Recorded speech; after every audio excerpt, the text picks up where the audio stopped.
Hi Year 3 and welcome to our geography lesson this week. So last week you were looking at some of the mountain ranges across the continents, which were just simply fascinating to see some of how huge some of them were and spot some of the more famous ones that you might have heard of.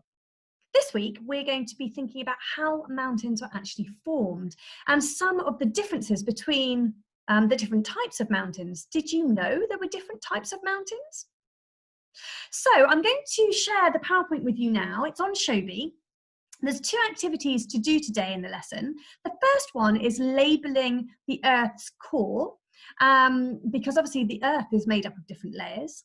And the second activity is creating a poster all about the different forms of mountains, the different types of mountains there are. So the PowerPoint is going to give you lots of information and lots of new vocabulary too, some words that you might not have heard of. So pay particular attention, but obviously the PowerPoint is on there for you so you can go back over it. But I thought it'd be useful for me to share it with you now. Okay, so I'm going to share my screen with you. And let's move me out of the way because I'm quite big on this screen today. So, how are mountains formed? Well, the mountains were formed millions of years ago, very, very long time ago, and there's lots of reasons about that. I mean, to understand how mountains are formed, we need to know about how our Earth is made up.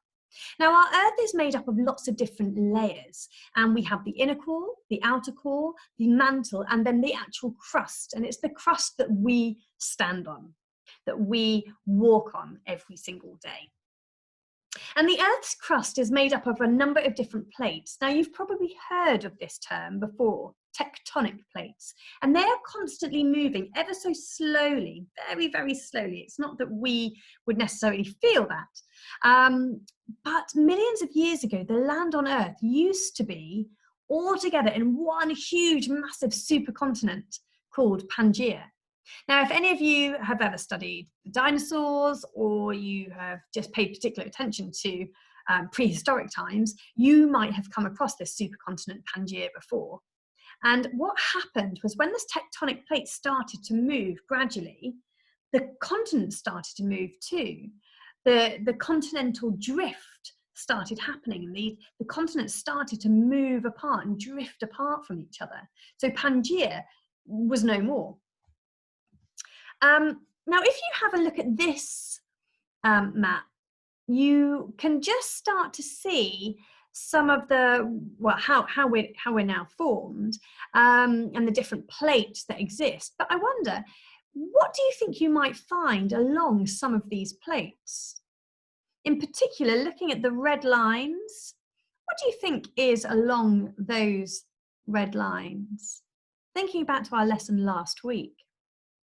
Because last week, when you were colouring in your map and adding in some of those mountain ranges, you'll find that a lot of the mountain ranges you added onto your map were in fact where a lot of these plates have actually crashed into each other and collided. So onto the different types of mountains now, and the most common type of mountain that exists are fold mountains, and the world's largest mountain ranges are fold mountains, and they were formed over millions and millions of years ago when two plates collided. Literally, they collided and their edges crumbled, just like a piece of paper crumbles and folds when you push the sides together. The upward folds are known as anticlines, and the downward folds are called synclines, and you can almost see that on the picture in front of you. The Himalayan mountains, the Alps, the Andes, the Rockies, all examples of fold mountains. Now, the Himalayan mountains were formed when India crashed into Asia and they pushed up the tallest mountain range on the continent. And the Andes mountains were formed by the collision of the South American continental plate crashing into the oceanic Pacific plate. And they pushed up the Andes mountain range on that west coast of South America. The next type of mountain you can get is the fault block mountains, and these form when faults, so cracks in the Earth's crust, force material or blocks of rock up and others down. So these mountains usually have a steep front, but then a sloping back. And fault block mountains, some examples that you could have are Sierra Nevada mountains in North America, the Harz Mountains in Germany. So really steep at the front and then a sloping side at the back. Dome mountains are a result of a huge amount of melted rock, so magma as we know it, pushing its way up to the Earth's crust, but not actually erupting. So melted rock heating up inside, loads and loads of magma, but not the pressure of actually exploding out to the surface, so not actually becoming a volcano. When that magma cools inside and it's hardening, becomes hard rock. But unfortunately, or not, maybe not unfortunately, that magma's got to the top, but it's not exploding out, but it's now exposed in a sense to erosion and wind erosion and rain at the top. Because of that, it makes a circular mountain range. And so you end up with a dome-like mountain. And here's an example, Fairview Dome in the Cathedral Range in Australia. You can see that kind of dome shape at the top. Now, we've studied some volcanic mountains before, and we know a little bit about the actual process of it. They're formed when molten rock, the magma deep within the earth, erupts. It actually comes out of the top. The pressure builds so much, it actually spews itself out of the top, and it breaks through the Earth's crust. And once it breaks through, that magma, that molten rock, once it's left the crust, it's turned into lava. And when the ash and the lava cool, it builds into an almost cone shape.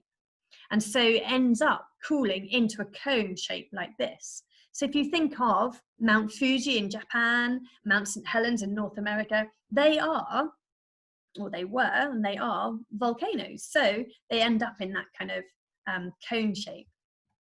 There's Plateau Mountains, and they're formed not only by activity underneath the Earth's crust, but they're formed by erosion. So plateaus are large, flat areas. They've been pushed up above the sea level by forces within the Earth, and may be formed by layers of lava. They're often found near the fold mountains, and over a long period of time, streams and rivers have eroded valleys through the plateau, leaving mountains standing between valleys. So you've got a number of different ways that mountains have been formed. Different depending on where they are in the continent, where they sit near the plates. Really fascinating.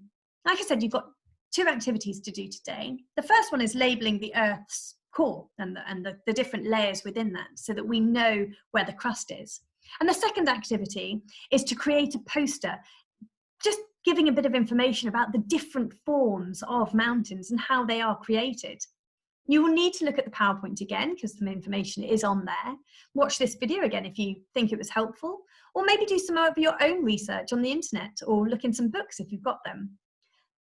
It's entirely up to you how you create your poster. You could do it on PowerPoint, you could do it on a Word document, you could even just do it on a piece of paper. I don't mind if you want to do it as a presentation on a film. It's entirely up to you.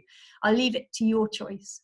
But all I want is for you to find out a bit more about the different forms of mountains and how they have been created, and get that vocabulary into our brains because they are so different.